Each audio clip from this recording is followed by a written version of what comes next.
Good evening. Thank you for indulging my love of music. No, thank you. What I want is for this to be not an intimidating meeting. This is hopefully something to learn that will help students. That's why I want parents to bring your students with you, because I think the more that we all know together, the better that's going to be for your students. So here's the good news. The semester is not over. There's plenty of time, and that's the context that we're going to talk about grades this evening and what brings us here. So students at the quarter, we'll talk about this a little bit more when we get to those slides. The quarter grades are really semester progress grades, right? They're not permanent. They don't mean anything in terms of your record. It's an indicator that if you continue on this path, this is what your grade could look like. And so what we're trying to do with this Back on Track is to prevent the continuation of some negative paths with grades. So that's what we're doing tonight. That's why you're here. Either you're failing a class, or maybe you had multiple D's in classes. And the reason for that is for those who are interested in four-year university, a D is the equivalent to an F, right? And so that's why you're here with a D. But certainly if you have an F in a class that's required for graduation, now we're limiting graduation. So that's why we're here. But we're going to talk about graduation requirements, HUG requirements, and their importance. I have this bullet point about Aries, but there's not really a slide about Aries, but I'll talk about it. But we're going to talk about types of studying, like what does that mean? We have some tutoring schedules and some time for questions. This is not going to be long. I know that some of you came right from work, brought your whole family, and I will let you know that my wife is waiting for me at home, and so I'm not going to keep you here till the wee hours of the morning. So I really talked about this already, like why you're here, but really the real reasons that students have troubles with their academics. Poor attendance is the number one. So if you're also getting phone calls about truancies or tardies, that is really the number one reason why students are not achieving where they should. Not completing and turning in homework. So if you're like me, when I was in school, sometimes I did my homework and didn't turn it in because I was scared. I'm afraid that something I did was wrong. We have to get over that because teachers have to know what you're doing wrong. No scheduled time for study, right? Parents, we all have a job, right? If no one ever gave us a time to come to work, it probably wouldn't work. Right, the pandemic kind of tested that a little bit, right? If we're not given a time, it might get done, it might not get done. And then a fear of asking for help. Again, that embarrassment of like, it's okay not to know something. I talk to students all the time, and they say, well, I don't want to take that class because I don't know it. You're not expected to know the class before you enter it. And so in the course of a class, you're going to have some difficulties and some struggles. And the teacher is there wanting you to ask questions. And then what I have found here at La Quinta High School, more than any other school that I've been, is a sense of feeling overwhelmed and a sense of pressure. Right? There's no secret that La Quinta is the highest academic school in the district. We're 58th in the state. Like all of that to me, I gotta say, is kind of not really important, right? Because it really doesn't matter if you feel so pressured that you can't achieve. So there's everybody here, every student here, your education is really about you. It's not where La Quinta ranks in California. Once you get an education, no one can take it from you. Once you have knowledge, no one can rip that from your brain. But here there's a lot of pressure, like I have to go to UCLA, and I have to go to Stanford, and I have to take every AP class offered. And so even if maybe you're not in any of those courses, there still is some pressure, like I should do that, or I want to do that, and sometimes that will kind of stifle what you know to do. Real quickly, I want to go over graduation requirements, right? So you know what we're expecting of students when they graduate. And by the way, if you have any questions at any time, raise your hand, call out, and I will do my best to answer your question. Can't hear me? Oh, is that better? Okay. I think that I'm talking really loudly, but maybe because I was playing the music so loud, I am not so loud.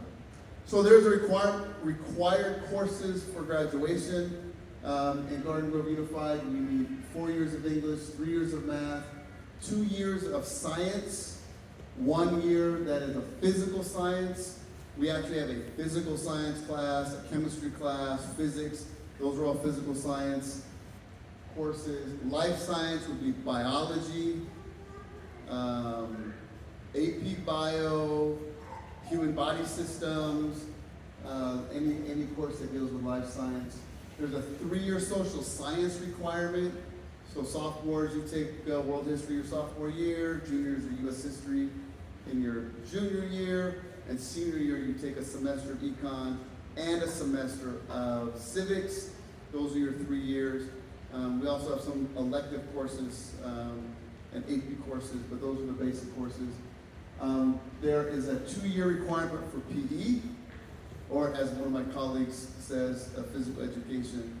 Say those, she yells at me every time I say PE. And PE, you can get credit if you're in sport, if you're in marching band, dance.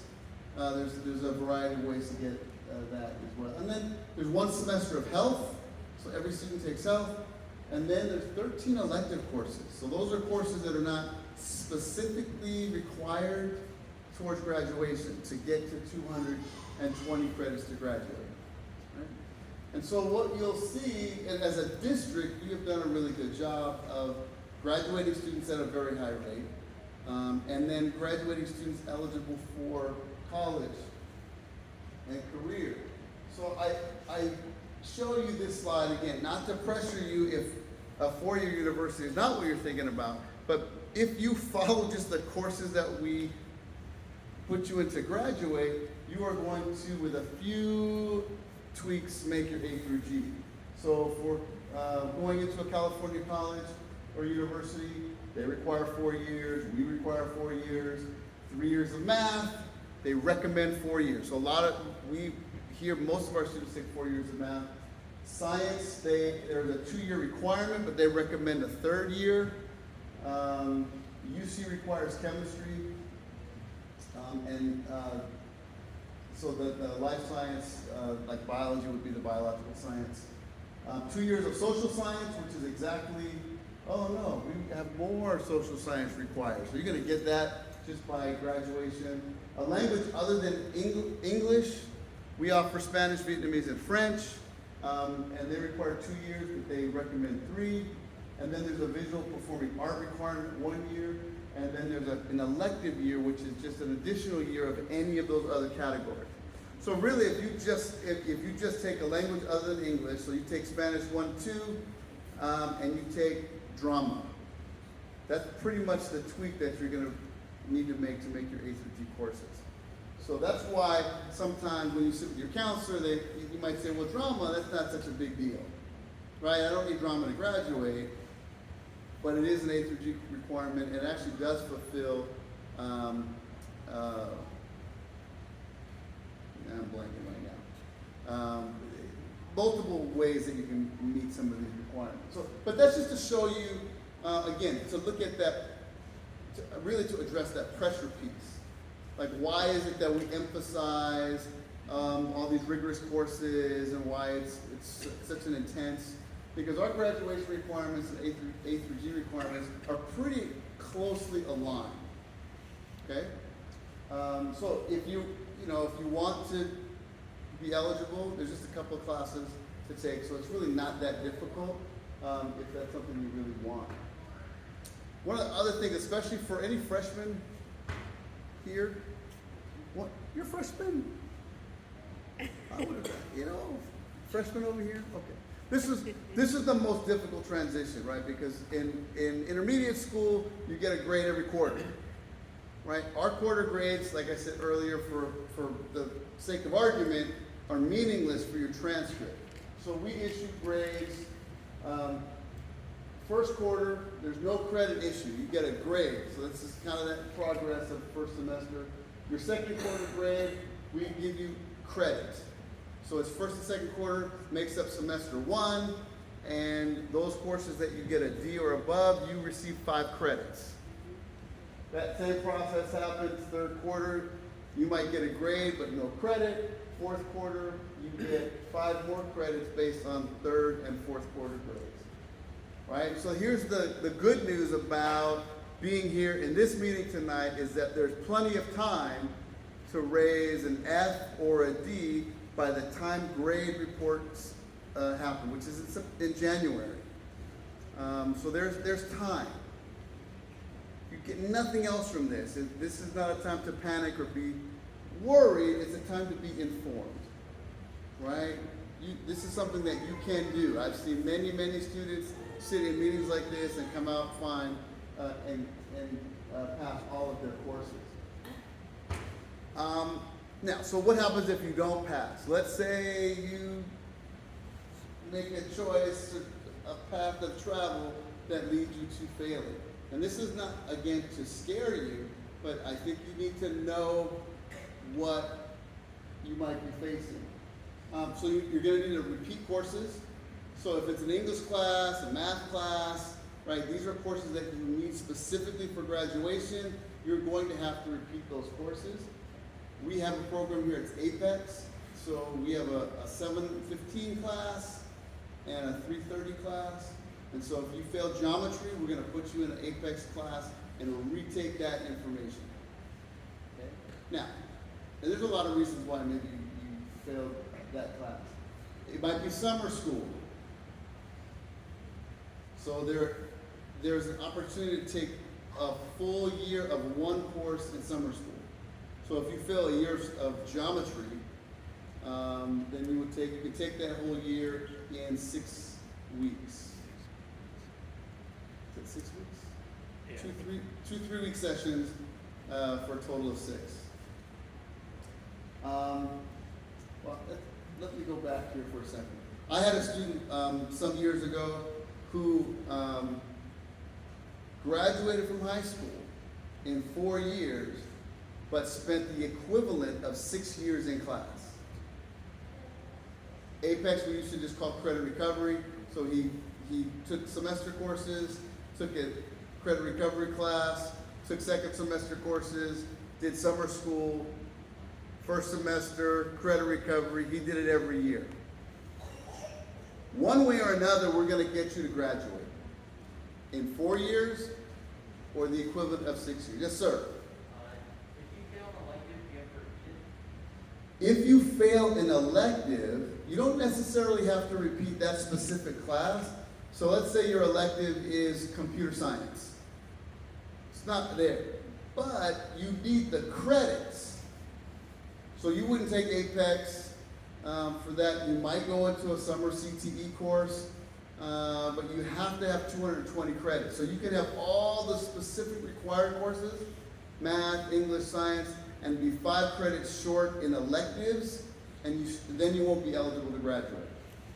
Yeah. What if you don't need the credit? If you don't, what do you mean by I don't need the credits? If you fail the elective class, but you don't need the credit. But you do need the credit. You may not need the class, but you need the credit because you have to have 220 credits. So if you are 5 credits short because you failed a computer science class or your film class, you got 215 credits, you won't graduate. So that's a good question because it's a little tricky. Right? Other consequences that you fall behind in credits and skills. So we talked a lot about credits, but when you fail classes, it really is an indicator of what you have learned or what you're able to do. Math is the best example. It builds on each other. So if you fail first semester of algebra, is second semester going to be easier or more difficult? Way more difficult. We almost never see someone fail first semester of math and pass second semester. If you take first semester of Vietnamese, is that going to impact second semester? Absolutely, right? Because it builds. If you don't learn the vocabulary, if you don't learn the order of operations, right? Everything builds on the other. Some other classes aren't as obviously building on each other, but science, those science concepts, like if you don't know, and I don't know science stuff, so I won't give you a real example, but like if you don't know, like, I can't even make that analogy. That's so bad. I was going to try and use gravity, but you know, if you don't know gravity, you won't know anti-gravity. That's just a Star Trek. It's not real science. So, right? So you need to progress along, and so if you don't have the skills, what that can lead to is even if you are getting a D. Like my dad was a college professor, and he didn't give D's in 30 years. He gave A, B, C, and F. Because he said if you got a D, you didn't really learn it, so you have to come back. And so the idea is if you get a D, you might be able to squeak by with the credits, but do you really have the skills? And our objective when you graduate from La Quinta is that you be college and career ready. So parents, if your employers thought of you as a D worker, how is that going to play out in terms of promotions and retention? Right? If my boss said, you're kind of a D, Jared, so that's okay. We'll make you superintendent. No, it's not going to work. All right. It jeopardizes you graduating on time. Right? Again, if you get the 215 credits your senior year at the end of May, then you can't graduate until the summer. And really, you can't march in our graduation.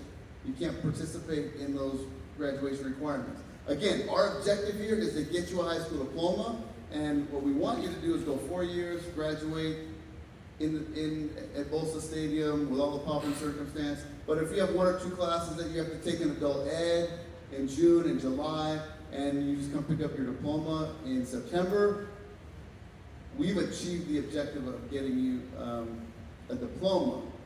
I don't want any of you to miss graduation, right? So failing grades can jeopardize you graduating on time. And I guess ultimately it could make it, like it gets more difficult to graduate the longer it takes for you to finish your courses. For those who are on an A through G pathway who want to go directly to a university, it will make you ineligible. So if you have all A's in your classes and you get a D1 semester of English, you are now not eligible. So it's really important to make up those classes. As it gets more serious and your credits are more deficient, there's a placement in alternative education, right? So we have Hair Continuation High School, which is a great school. If you need it, I don't want you to need it. So Hair is a school where students who are behind in credits, a semester or more can go and they can make up their credits while keeping pace with their current grade level. So 11, and you have to be 16, so it's 11th graders. So if you failed a semester worth of courses your freshman year, you can take your junior English, junior science, math, and all the classes that you failed. They issue grades like intermediate. So they issue grades four times a year. They issue grades. It's a rapid system of learning. Not ideal, but if you need it, it's great. Again, I don't want any of you to need it.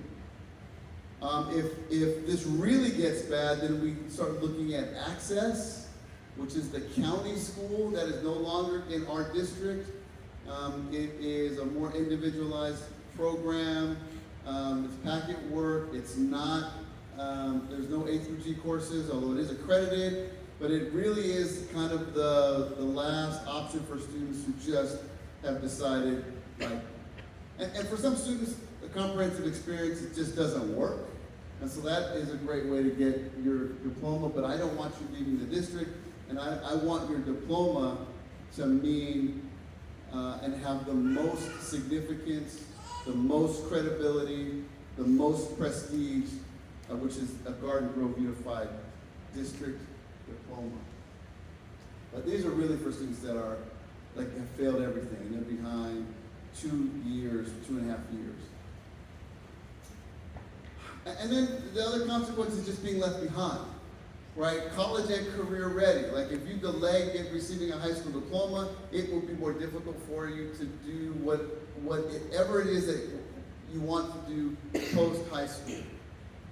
Even if you're applying for a job, like just a real entry level in retail or fast food, and they say, you know, I noticed that you went to school but you didn't finish, and you're competing against somebody that got their high school diploma, right? That potential employer is going to want somebody who can stick with something, who can focus, who can get the job done. So we don't want you to be left behind. Yes? Is the hair and access, are those high school diplomas or something equivalent to, or just GED, or what is that? No, they're high school diplomas. They both will say alternative ed, because that's the system. So it is a high school diploma. Hair is the same. The only difference in graduation requirements is PE at hair. They don't have PE, so it's only 200 credits to graduate from here. But it's still a Garden Grove Unified high school diploma. Access is the same. A GED is a different level. That means you didn't go to school, you just took the test. The high school equivalency test would be the one that would be the most like a comprehensive high school diploma, but it's really a hard test. All right, so studying. How would you define studying? Yeah, how would you define studying? Taking time out of your day to look over the notes you took in class. Perfect. Taking time out of your day to look over your notes. Right, that's excellent. 'Cause most of the time, students get homework and studying confused because they are different things. So how should you study? Well, you should find the most quiet place possible. And I know I argue with students all the time. Oh, I want my TV on, my radio on, my earbuds. I want to, listen to, Cardi B. Inspires me to do my biology. It doesn't really work that way, right? You should really be in a place with no distractions, right? That's your phone, your TV, your PS5 or 4, your cell phone. Did I say that already? Even friends. And I know that this sometimes is difficult, and sometimes there are large families and there's not a quiet place, but it's quiet and with the least amount of distraction as possible. You can come to the library here at 7:30 in the morning and stay until 4:30 after school, and that will be a quiet place for you as well. Which brings me to the next one, is the same time, same place. Right? Find a regular spot. I'm required to come to work every day at 7:30, and I have to go into my office at 7:30 every morning. In fact, if I didn't have a time that I was told to come to work, I probably wouldn't get as much done. Right? Same with studying. If you get into a routine of going to the same place at the same time, then you know that when you're in that space, that is a time to study. That's a time where you're going to not be distracted by anything else, and that's your study time. So, and the act of study, right? You're going to review your notes. You're going to what did I learn this morning in my math class? Can I still do it? Right? All your teachers have you take notes, right? Raise your hand real high. No, I won't make you do that. Oftentimes I talk to students and they have notes in their notebook, and I say, when was the last time you actually looked at those notes? And they're like, The assignment is not necessarily writing the notes, right? It creates a tool. It's a lot easier to read through your notes than to read a whole chapter, right? So if you, and the teacher's going to tell you those things that are most important to learn or to remember. If the teacher writes something on the board, probably it's going to be on the test. You don't have to ask, is that going to be on the test? Right? So you want to review your notes. And if you don't understand something, you're going to write a question and make sure you ask the teacher in the morning. So for me, math was my Achilles heel. Like, I was not a good math student. I had to work extra overtime in math. And what I did is I would practice and practice and practice, and I would, if I had the wrong concept, I would practice the wrong thing, and I couldn't figure out why I didn't get the right answer. So your teachers don't want you to practice the wrong thing. So if you don't understand something, you write a question and show the teacher what you're doing and find out the right way. It's a lot easier to learn something the right way the first time than to unlearn something that is wrong. That's a life lesson that I could spend days talking about. Practice. Maybe like you get it, you understand it, but do a couple of math problems. Quiz yourself on some biology vocabulary, some of your Vietnamese vocabulary. Just quick. That could be a 10-minute process in a given class. Yeah, I got this. I'm ready for tomorrow. And in your more difficult classes, it might take you a little longer. I also suggest that you start with the more difficult class, the class that's your least favorite first. Does anybody want to guess why I say start with the class that you have the most difficulty with, that you like the least? Get it out of the way. Yeah, get it out of the way. Right? Get the challenging stuff, because what happens if you do all this stuff, it's 8 o'clock, I'm whizzing through my homework, right? I took some breaks, it's 10 o'clock, and now I'm like the hardest thing ever. I'm at the most tired part of my day. My brain is hurting. Are you going to push through? I mean, you might, but it's hard to stay motivated, right? You want to do those more difficult things when you're fresh. Big question, how many hours should I study every day? I mean, if you're studying 2 hours a day, that should be plenty. Now, I'm not talking about, if you're taking AP Calculus and AP Physics and AP this and AP that, AP the other, right? It's going to vary a little bit based on your course of study.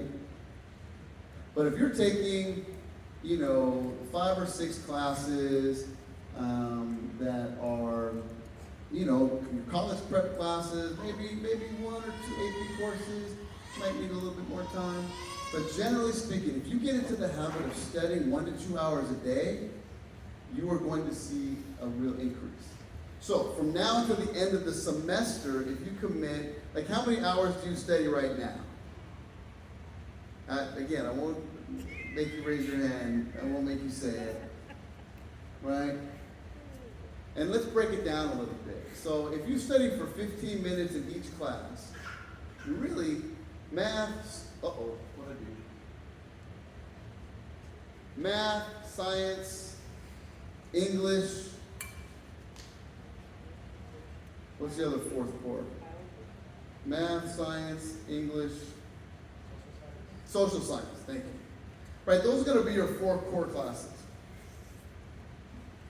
15 minutes each class. It's an hour. Like if you just review, now if you have a test tomorrow, might be a little longer, right? If you're struggling with something, might be a little longer. But if you get the 2 hours, that's going to be pretty good, especially when you're a freshman, right? If you get into that habit, because then, and every year school gets a little more difficult. It should. You're going to get to the point where 2 hours is nothing. So if I need to go another hour, then really I've only really studied for 1 hour, because it's a given that I do 2 hours, right? If you're not studying at all, don't try and go home tonight and study 2 hours right away. Start out, like if you have 0 hours, maybe start out with 30 minutes. Because here is the trick about being a good student and being successful. It's really about the effort that you put in, not about how smart you are. I know smart people who don't ever do anything, right? Because they have the work ethic. And the most addicting thing that you can ever experience is what? It's not a drug, it's not food, it's success.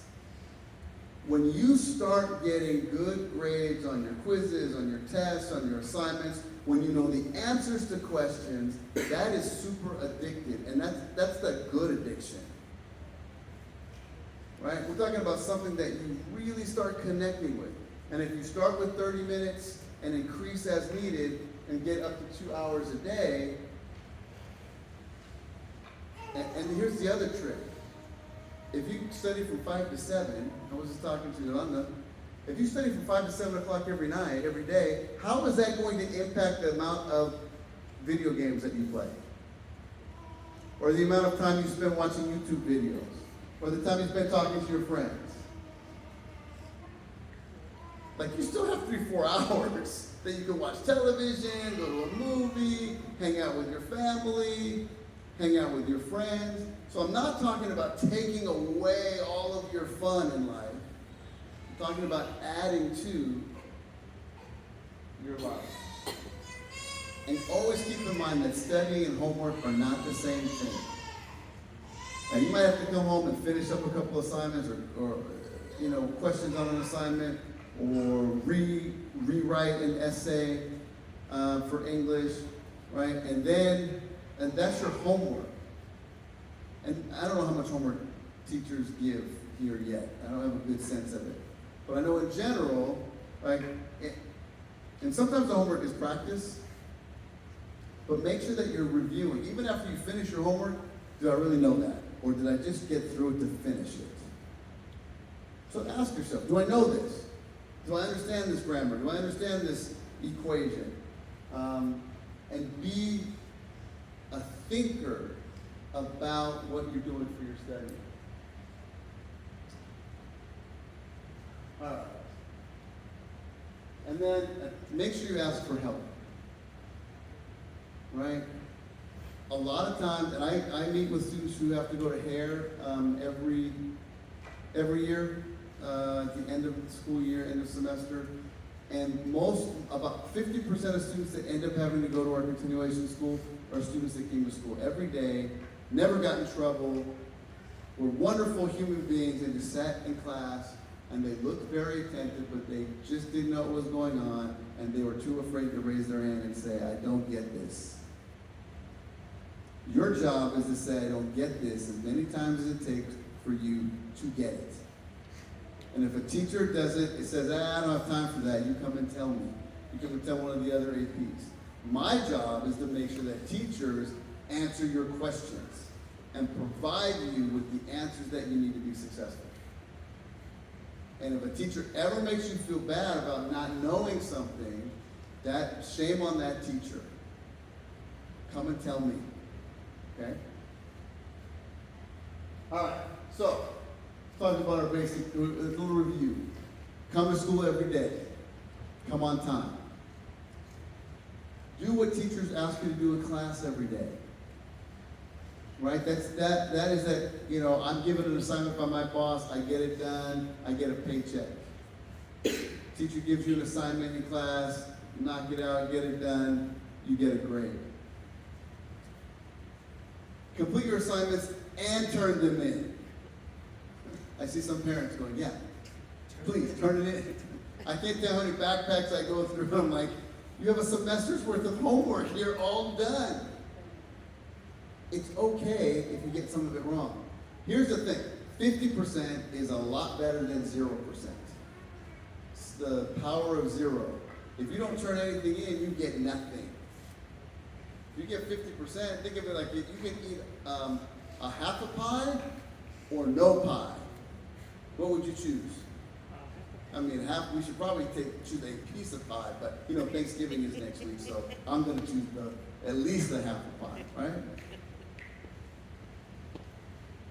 Be an example of pride. right? We spent a lot of time this week talking about pride, about Aztec pride, what that means in the classroom, for academics, for behavior, right? Perseverance, number one. Don't give up. Don't ever say, whatever. Keep at it. You don't get it, ask the teacher. Don't give up. Responsibility, right? Your responsibility, come to school every day. Your responsibility, get that work done the best you can. Your responsibility, ask questions. Be engaged in class. Wait a minute, that's a skip.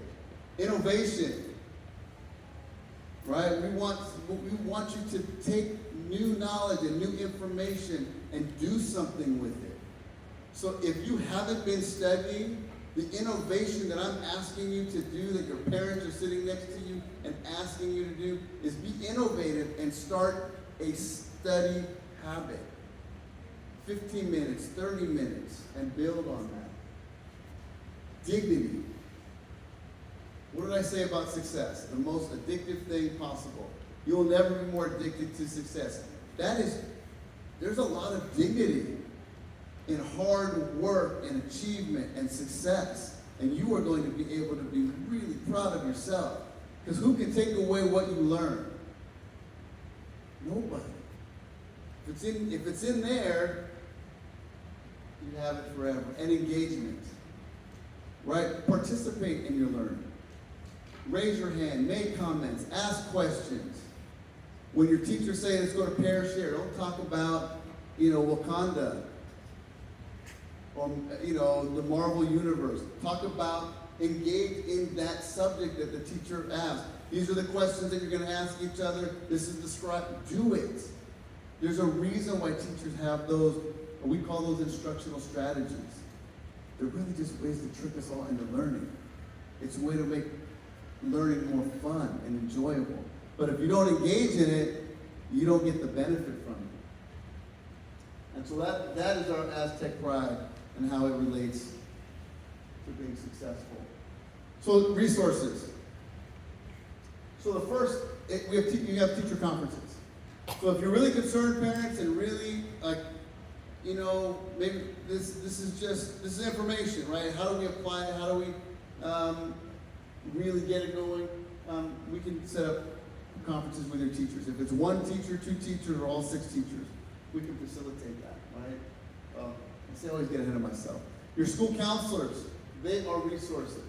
Your assistant principals are resources. Like if something's not working in your class, if you're having a conflict with your teacher, you're having conflict with other students in the class, come and speak with us.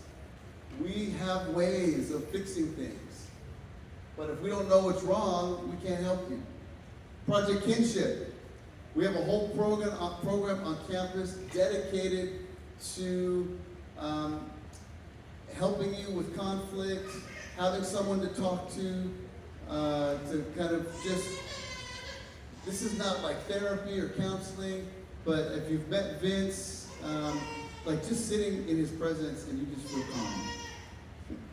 I don't know if that's part of his job description, but he sat in my office today, I'm like, oh, things just feel better. Right, students go to him, they can kind of get some stuff off their chest and go back to class. What they do is they have restorative practices. That's really what they do. They mediate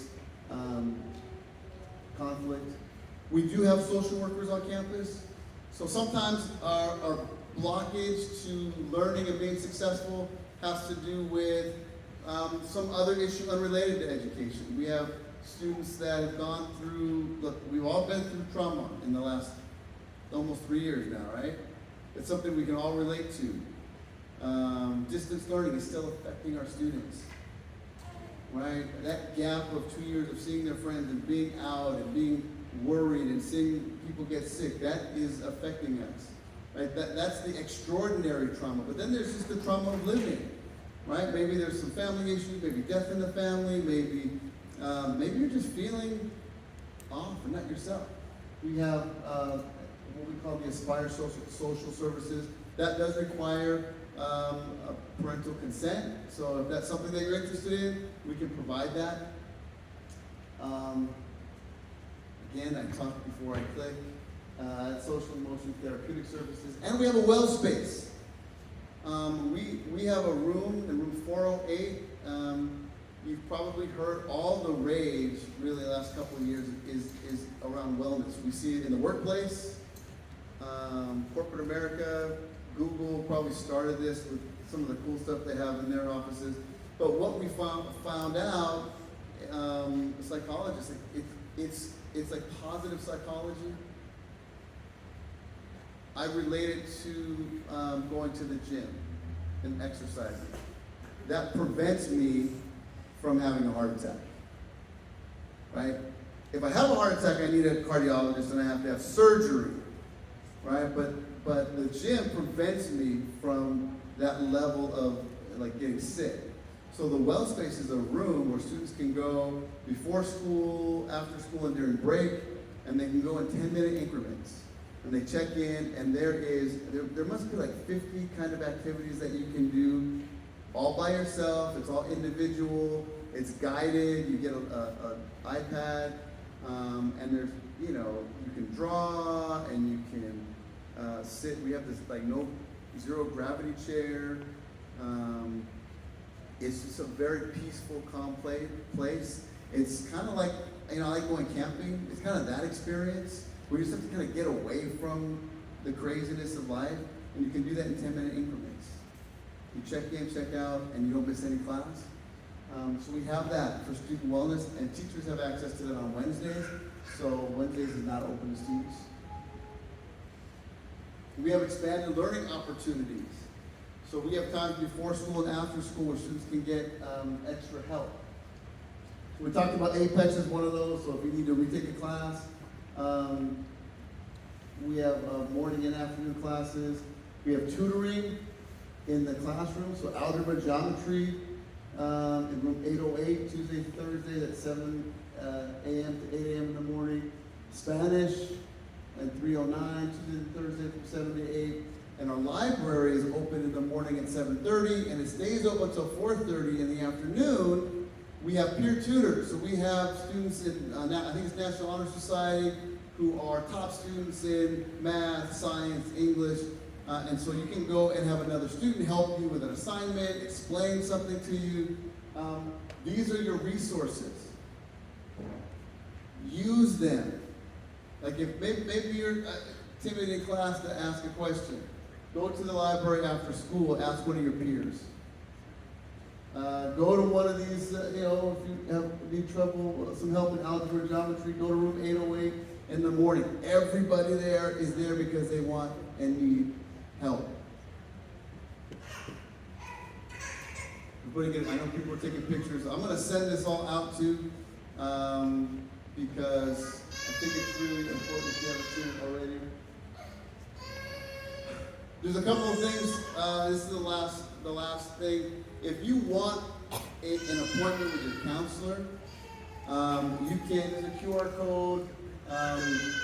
There's the Bitly. When I email this out, you can just hit the hyperlink. But if you want to schedule an appointment with a counselor, you want to schedule an appointment with your AP, then you can let us know, and we'll call and set up an appointment for you. We can do appointments in person in the morning, afternoon. We can do Zoom still. The good thing about the pandemic is we figured out a way to, communicate even if we're far apart from each other. I'm recording this for families who weren't able to get here. I will post it and send it out in the Parent Square. This is really important information. We want you to know, this is a group of students and families here represented that I think sometimes we don't spend enough time with. That's why I don't care. Understand the context, that we're 58th best high school in California. I really don't. What I care about, Sean, is that you're successful. Right? What's your name? Alia? I care, Alia, that you're successful. Right? It doesn't matter if we're number one in the state if you're not successful. Then we haven't done our job. Travis? No, not Travis. Derek. Eric? Derek. Derek. That was really, really close, Derek. Here's the thing, Derek, I'm never gonna forget your name ever again. Right? Does it matter if we're 58 in California if you are not graduating? No. So that's the important thing. And so I want to make sure that we reach out and we give you all the support and all the help that we can so that you and your students can be successful. Like I said, I'll email this out. You can use the QR code right now. You can send that on the Google form, and we'll have somebody call and set up an appointment for you. Are there any questions?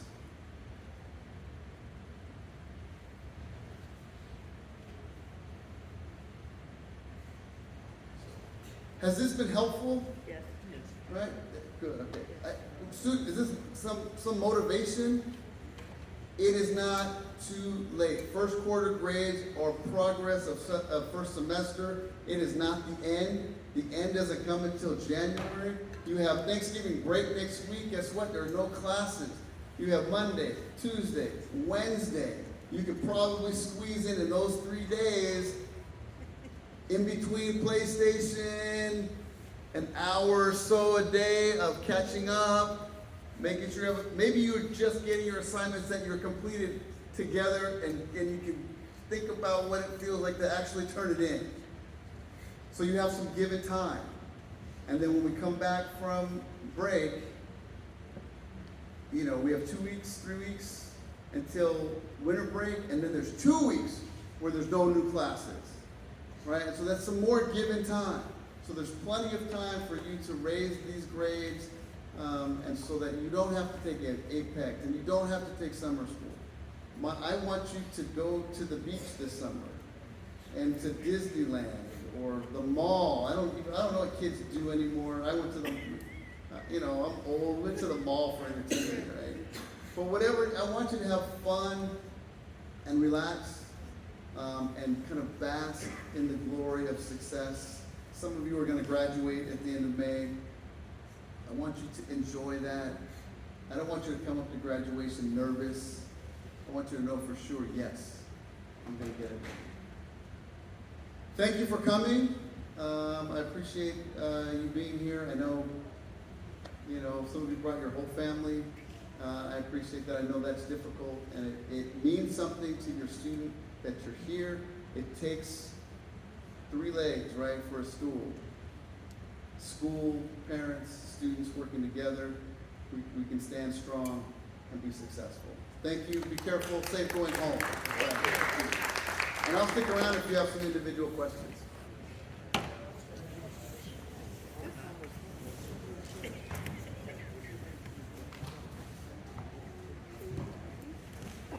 Oh, okay, wait. We have to do this all over again because I didn't hit play. Are you serious? I think so. I think